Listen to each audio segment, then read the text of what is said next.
चलिए, great good morning to all.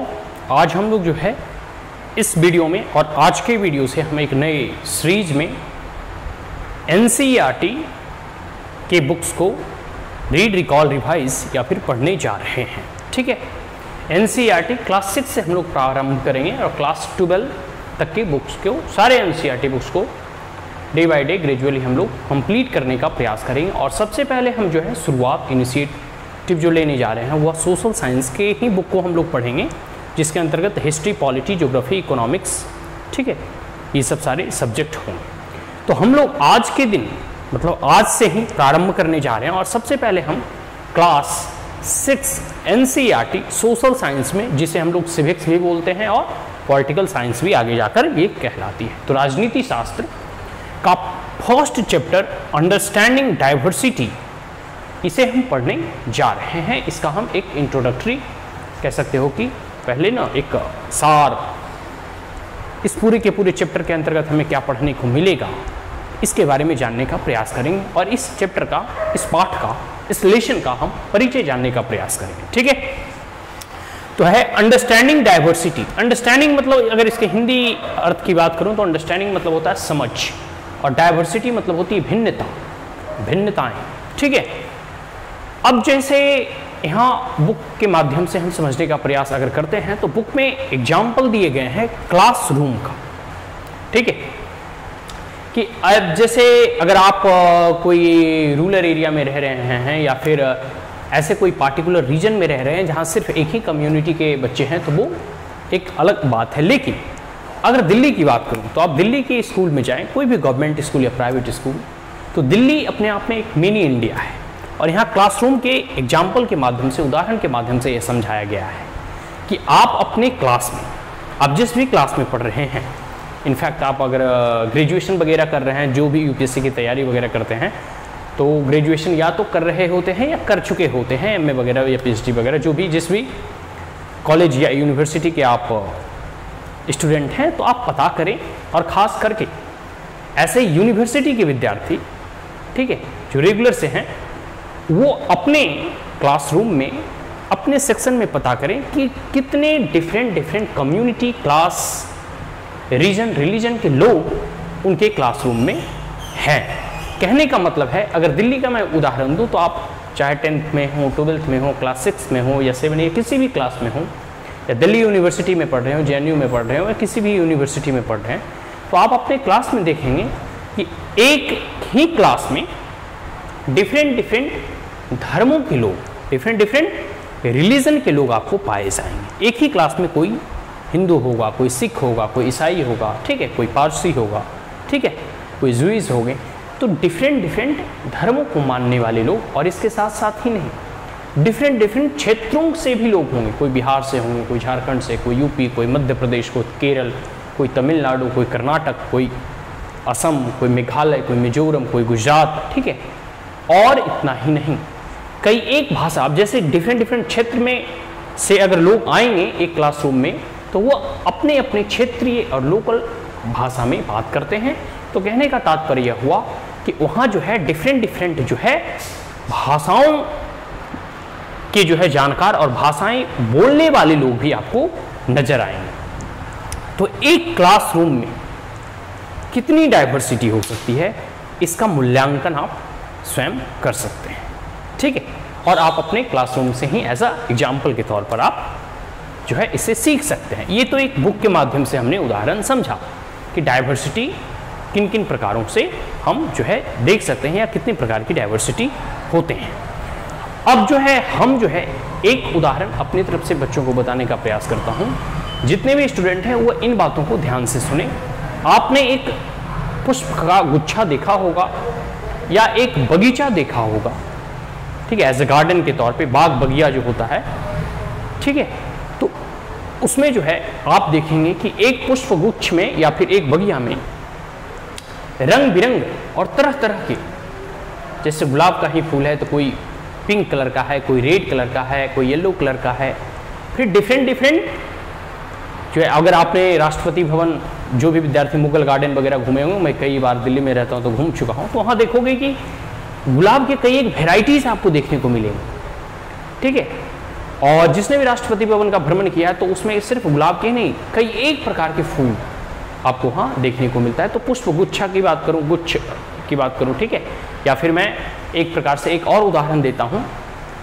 आप एक तालाब या फिर ओशियन को ले लो। तालाब में डिफरेंट टाइप के वेराइटीज़ ऑफ एनिमल रहते हैं। कुछ मछलियाँ होती हैं, कुछ व्हेल होते हैं, कुछ सी मतलब शार्क होते हैं, और मछलियों की भी अपने अपने वेराइटीज़ होते हैं। फिर बहुत सारे छोटे बड़े पौधे भी होते हैं, प्लांट्स भी होते हैं जो कि पानी के अंदर होते हैं, कुछ ऊपर पौधे भी होते हैं। Is that clear?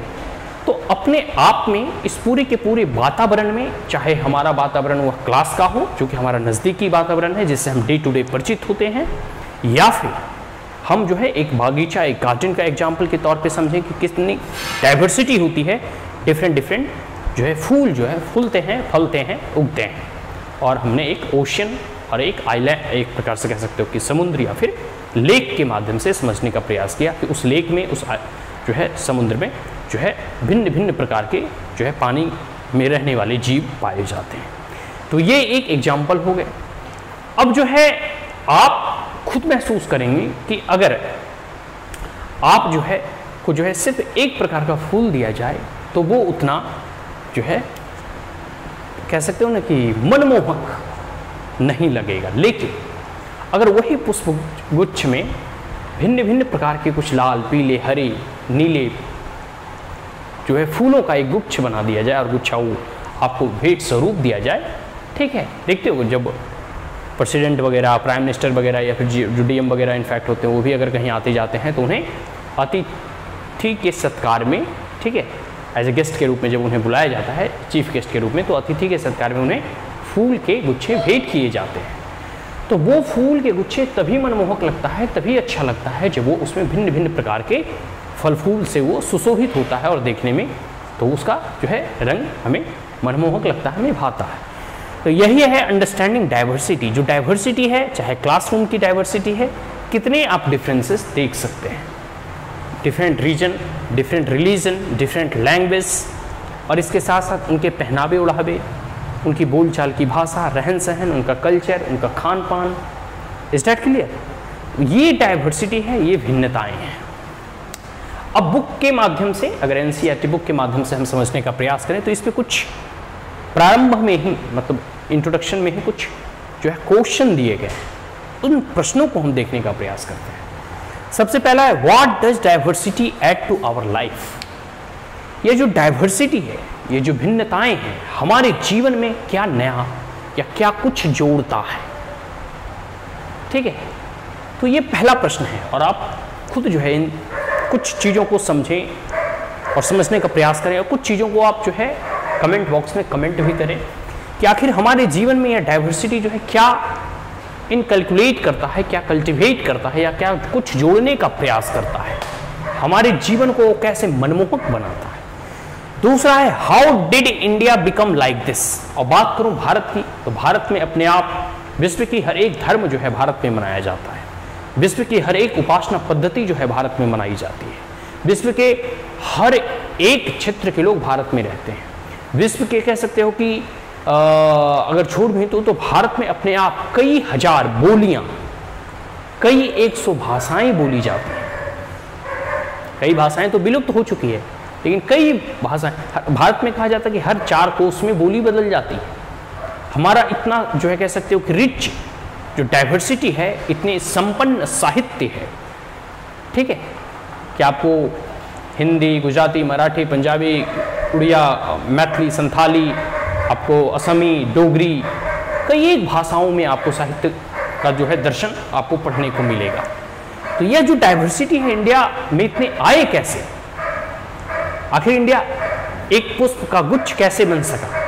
कैसे इतने लोग जो है भारत में समाहित हो सके? डिफरेंट कल्चर के लोग, डिफरेंट धर्मों के लोग, डिफरेंट मान्यताओं को मानने वाले लोग कैसे हमारे देश में जो है एक साथ निवास करते हैं? किस प्रकार से यूनिटी एंड डाइवर्सिटी की जो कॉन्सेप्ट है, यह भारत जो है इसे फुलफिल करता है। आगे है, all kinds of differences a part of diversity. कहा जाता है कि ये जितने भी भिन्नताएं हम लोगों ने आज जाना या हमने आपको बताने का प्रयास किया, क्या यह डाइवर्सिटी का पार्ट है? डाइवर्सिटी समझ रहे हो, मतलब जितने भी डिफरेंसेस हैं, क्या यह एक डाइवर्सिटी का पार्ट है? तो इन तमाम क्वेश्चंस के आप जो है उत्तर आप कमेंट बॉक्स में दे सकते हैं। आगे है, can diversity also be a part of unity? क्या भिन्नताएं या फिर जो डिफरेंसेस हैं वह एकता क्रिएट कर सकता है क्या? एक प्रकार से यूनिटी इन डाइवर्सिटी का जो कॉन्सेप्ट है वो यहाँ इस क्वेश्चन में फुलफिल करता है कि can diversity also be A part of unity? जो भिन्नताएं हैं क्या वह एकता का अभिन्न हिस्सा हो सकता है क्या? पार्ट हो सकते हैं क्या? स्वाभाविक है, हो सकते हैं। ठीक है, तो ये सारी चीजें हैं, ये भिन्नताओं के बारे में आज हमने इसका इंट्रोडक्टरी कह सकते हो कि पहला पार्ट देखा। इसके बाद हम लोग जो है क्लास 6 से अभी प्रारंभ किए हैं, पॉलिटिकल साइंस अभी हम लोग पढ़ेंगे। इसके बाद फिर हम लोग हिस्ट्री जानने का प्रयास करेंगे, क्लास 6 का ही आवर पास्ट। हिस्ट्री के बाद हम लोग फिर ज्योग्राफी जानने का प्रयास करेंगे, फिर इकोनॉमिक्स पढ़ेंगे। ठीक है, तो आज हम अब इस क्वेश्चन के साथ इस वीडियो को यहीं समाप्त करते हैं। इसके अगले पार्ट्स को हम नेक्स्ट वीडियो में जानने और पढ़ने का प्रयास करेंगे। ठीक है, तो आज से यह सीरीज प्रारंभ हुआ। अंत में मैं यही कहूँगा कि अगर यह वीडियो आपको अच्छा लगा हो तो आप हमारे चैनल को लाइक शेयर और सब्सक्राइब कर सकते हैं। Also press the bell icon. कुछ क्वेरीज हो, कुछ कमेंट हो, कुछ सजेशन हो, कुछ अगर आप अपने कह सकते हैं सुझाव देना चाहते हैं तो हम जो है उसका स्वागत करेंगे। आप कमेंट बॉक्स में पूछ सकते हैं। आज के लिए इतना ही, मिलते हैं नेक्स्ट क्लास में, नेक्स्ट वीडियो में। ठीक है जी, so that's all, thank you, have a great day.